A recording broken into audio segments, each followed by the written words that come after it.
Asam Humat itu kasarannya ya pembenah tanah gitu mas, memaksimalkan tanah yang ada unsur hara. Haranya itu bisa dimaksimalkan untuk bisa diserap tanaman melalui akar gitu. Maksimalkan akar itu memakan unsur-unsur hara yang ada di dalam. Tahu nggak mas, ini pupuk apa saja yang digunakan ini mas?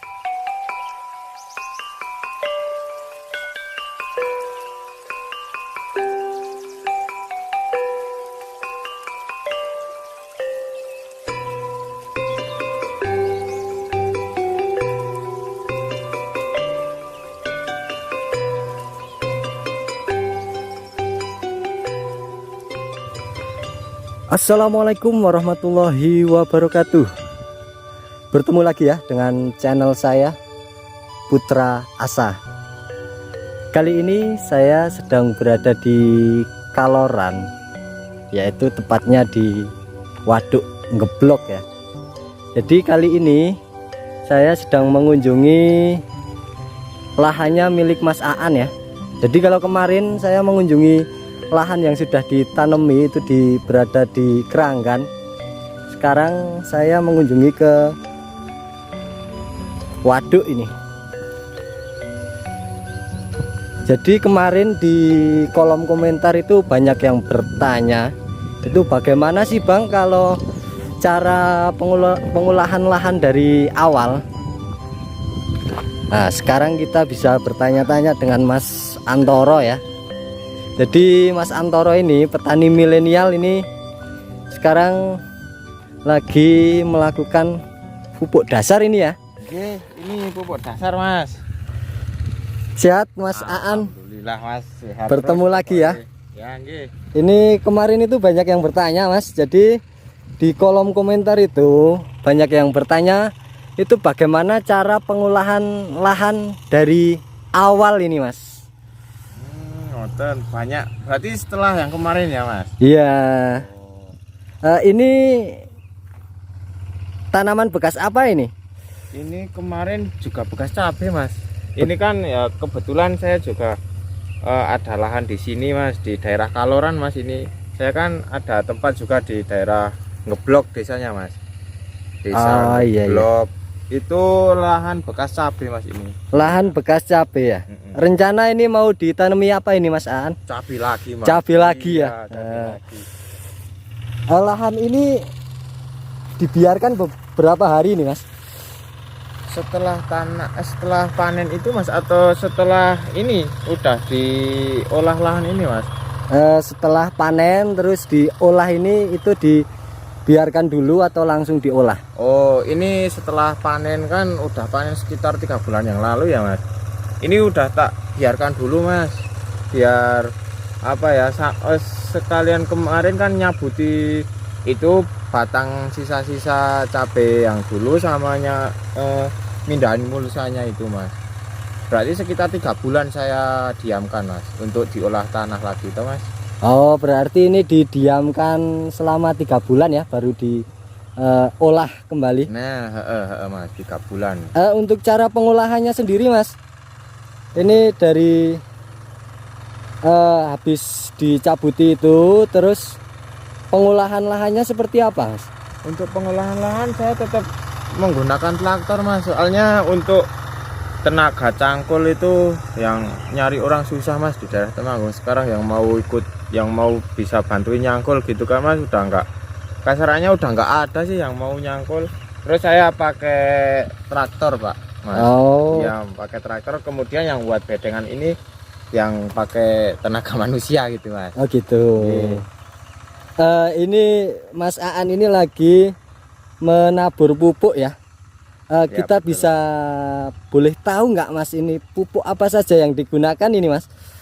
Untuk pupuk ini ya ini mas yang udah saya tap hari ini. Yang pertama ini mas, pupuk kandang ini. Ini pupuk kandang kotoran sapi yang udah kering, udah siap dimakan untuk tanaman. Kemudian dolomit, kapur dolomit ini mas. Sama ini pupuk yang dari pabrikan mas, saya menggunakan KSP dicampur sama HSP mas pupuknya ini.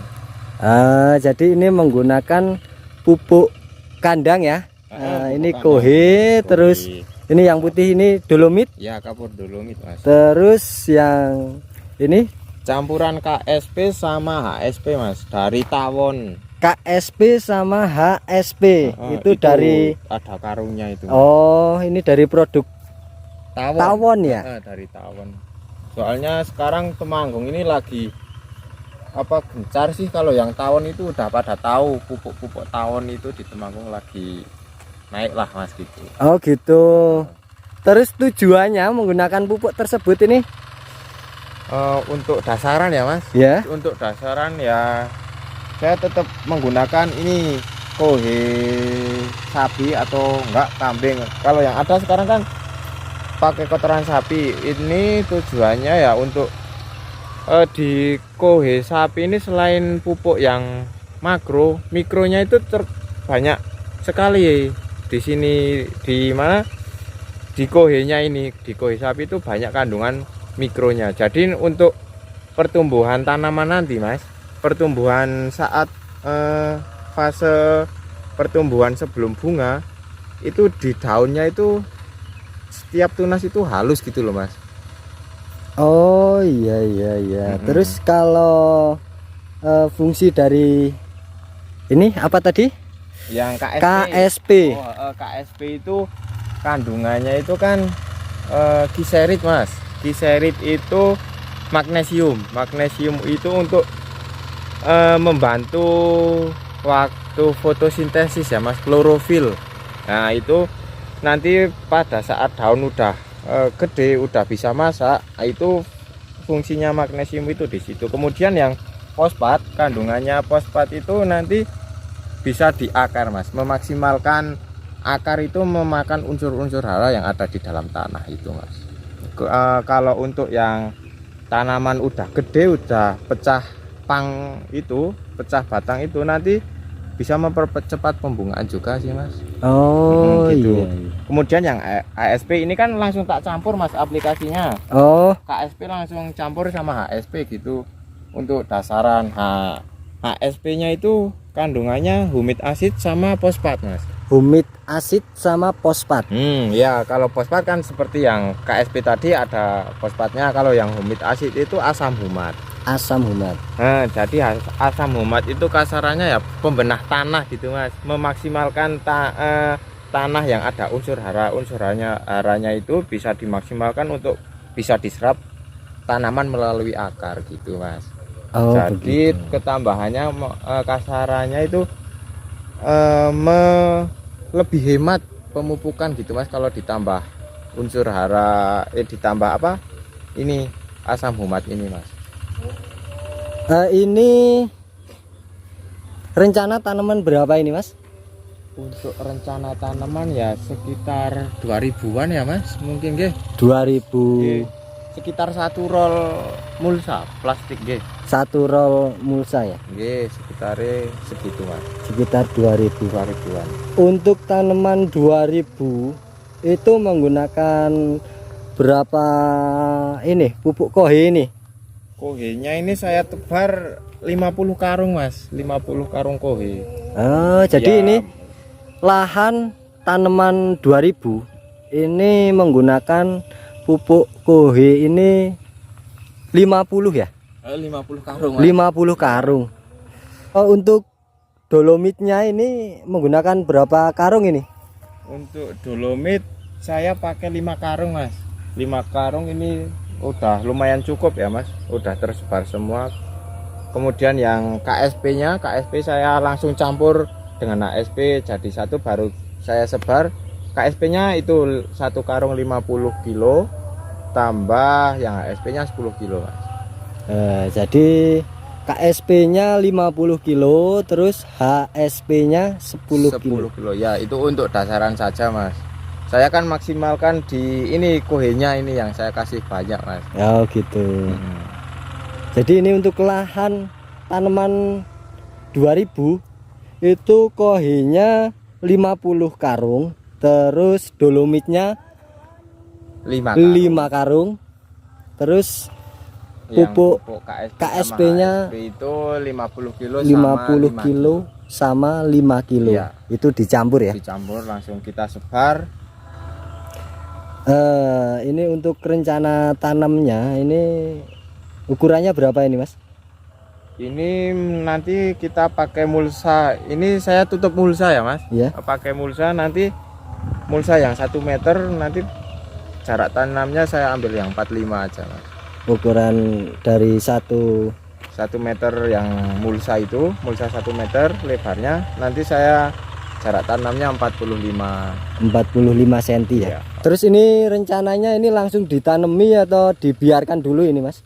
Rencananya? Ini rencana sih setelah ini kan belum selesai ya Mas, yang saya nyebar pupuknya. Ini rencana setelah sebar pupuk langsung tutup, ini dirapikan lagi bedengannya, nanti kita mulsani biasa nanti akhir bulan ini Mas, mungkin ya sekitar 2 mingguan lagi kita tanami. Sebenarnya langsung tanami pun aman Mas, ini dengan pupuk dasar seperti ini langsung ditanam aja aman Ya? Tapi karena saya bibitnya juga belum gede Mas, jadi nunggu 2 mingguan lagi Mas. Jadi ini sekitar 2 minggu lagi ya ditanam. Kalau mau nanam itu digenangi air dulu atau tidak ini? Rencana sih iya Mas, soalnya ini kan udah kering. Ini kan juga masih di bulan September Mas, masih kering kan. Ini rencana besok setelah kita tutup mulsa itu 1 minggu sebelum tanam kita genangi dulu sampai ini benar-benar jenuh Mas. Ini benar-benar udah kena air, baru kita alirkan, kita buang airnya, kemudian kita tanam. Biasanya 1 minggu sebelum tanam udah digenangi dulu, nanti baru kita tanami Mas. Oh gitu. Ini kan berarti tanamnya itu September ya? Ya September akhir Mas. September akhir. Berarti tidak menutup kemungkinan besok waktu besar itu bisa di musim penghujan ya? Ya itu otomatis kayaknya Mas. Sekarang kan September, Oktober, November, Desember itu itu mungkin ya lagi hujan ya Mas, lagi hujannya. Iya Mas, memang benar. Untuk menanggulangi ini penyakit di waktu musim penghujan itu bagaimana itu Mas? Itu kan berarti saya udah persiapkan dari sekarang Mas, soalnya saya udah tahu mau menghadapi musim penghujan. Jadi dasaran untuk media tanamnya ini, bedengan ini udah saya persiapkan Mas. Untuk pupuknya saya tidak menggunakan nitrogen Mas, saya menggunakan fosfat sama yang mikro itu pupuk kandang itu kan Mas. Kemudian nitrogen nanti akan saya berikan saat tanaman mungkin ya umur 15, saya akan berikan sesuai kebutuhannya tanaman gitu Mas. Ini biasanya setelah tanam itu hama yang pertama kali ada biasanya habis tanam itu apa itu Mas? Itu biasanya yang awal ya Mas, berarti ya. Iya. Setelah tutup mulsa itu nanti biasanya yang di dalam bedengan itu terdapat uret. Uret itu semacam apa ya? Ya uret itulah Mas, uret tanah gitu, siput, kemudian belalang yang suka muntesi, yang suka apa itu namanya Mas? Motong ya? Ya suka motong batang-batangnya itu. Kalau yang uret itu biasanya ada karena si kohe itu belum matang Mas, belum siap diaplikasikan, itu udah disebar ke bedengan. Jadi si uretnya yang tadi itu makan kohenya yang belum matang, belum garing gitu Mas. Oh berarti adanya hama itu karena kohe yang belum matang itu ya? Ya benar Mas, gitu.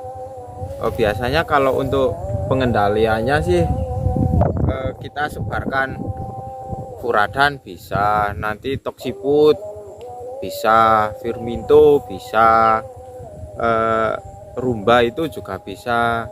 Itu banyak sih Mas, di toko-toko nanti tinggal pilih, tanya aja gitu Mas. Oh iya. Ini biasanya habis ditanam Itu hari keberapa untuk pengocoran pertama kali itu, Mas? Untuk pengecoran pupuk ya, Mas. Iya. Untuk yang pupuk itu nanti saya paling ke hari ke-15 atau 10, Mas. Mungkin kan ya sekitar 10 sampai 15 hari itu kocoran pertama saya kasih nitrogen pertama itu, Mas, nanti. Berarti ini kocoran pertama itu di hari ke-15 ya? Ya, 10 sampai 15. gitu, Mas. Oke. Jadi seperti itu ya cara pengolahan lahan untuk awal atau pengolahan lahan untuk menghadapi tanam cabai ya teman-teman. Jadi ini sawah ini mau ditanami cabai rawit merah ini. Jadi mungkin cukup sampai di sini dulu ya. Semoga sedikit ilmu ini bisa bermanfaat buat teman-teman. Oke, jangan lupa yang belum subscribe dulu teman-teman, like, share, komen juga. Terima kasih, salam tani muda.